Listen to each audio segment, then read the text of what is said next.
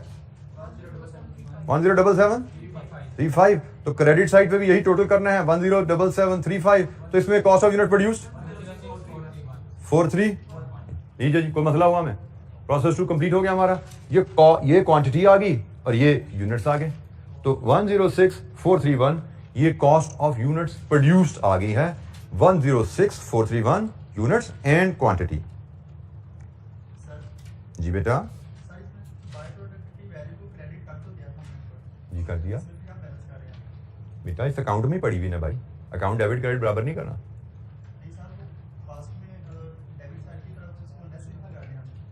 नजर आ रहा है यहाँ पे? लेस हुआ नजर आ रहा है बेटा? वो वर्किंग की ना. अब ये अकाउंट में हम आए हैं, अकाउंट की बात करें. अकाउंट में डेबिट क्रेडिट कैसे नहीं होता? ये कॉस्ट इनकर डेबिट पे आती है.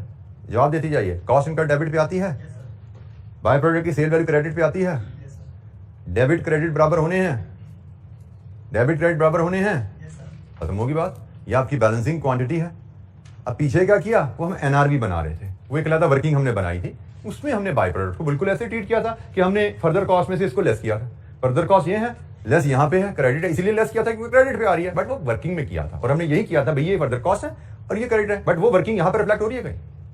उस वर्किंग का रिफ्लेक्शन यहाँ पे कहीं आया है भाई? वो जहां पे गया पीछे चला गया. ये एक इंडिपेंडेंट प्रोसेस अकाउंट है, इसकी लॉजिक नहीं बदल जाती. प्रोसेस अकाउंट है, ये उसी लॉजिक के तहत बन रहा है जैसे हम बनाते आ रहे हैं शुरू से. हम इसके डाटा से हमने एक वर्किंग बनाई थी जो कहीं और इस्तेमाल हुई थी. वो कहीं और इस्तेमाल करनी थी, कर ली. जी जनाब. अब यहां पे हमने ये वैल्यू जो बनाई है, ये कहां जानी है? पीएनएल में ऊपर. ये 106431 ये हमारी पीएनएल में कॉस्ट ऑफ यूनिट प्रोड्यूस इधर आनी है जी. 106431 प्रोसेस 2 से जो आर की प्रोडक्शन हुई है वो आ गई जी. अब इसी डेटा को लेके इसकी वैल्यूएशन हम, जैसे हमने यहां पे पी के क्लोजिंग स्टॉक का वैल्यू किया, क्यू के क्लोजिंग स्टॉक का वैल्यू किया, अब हम आर के क्लोजिंग स्टॉक का वैल्यू करते हैं. Cost incurred divide with units produced 130934 multiplied with closing stock in hand कितना था? 48134. तो वैल्यू बोलिए क्या आई? 39126. लीजिए जी, मुझे लगता है अब ये अकाउंट भी हमारा क्लोज होने जा रहा है. अब यहां से आप इसकी कॉस्ट ऑफ सेल्स बताइए. 73155. इसका ग्रॉस प्रॉफिट बताइए. 19348. लीजिए जी, अब जरा देख लीजिए, कोई चीज समझ नहीं आ रही तो पूछिए.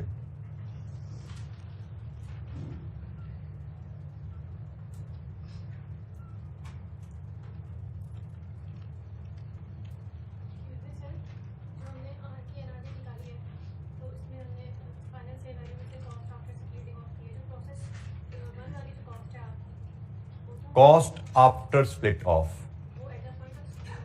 प्रोसेस 1 तो स्प्लिट ऑफ पॉइंट है ना बेटा. प्रोसेस 1 की तो तमाम कॉस्ट ज्वाइंट कॉस्ट है.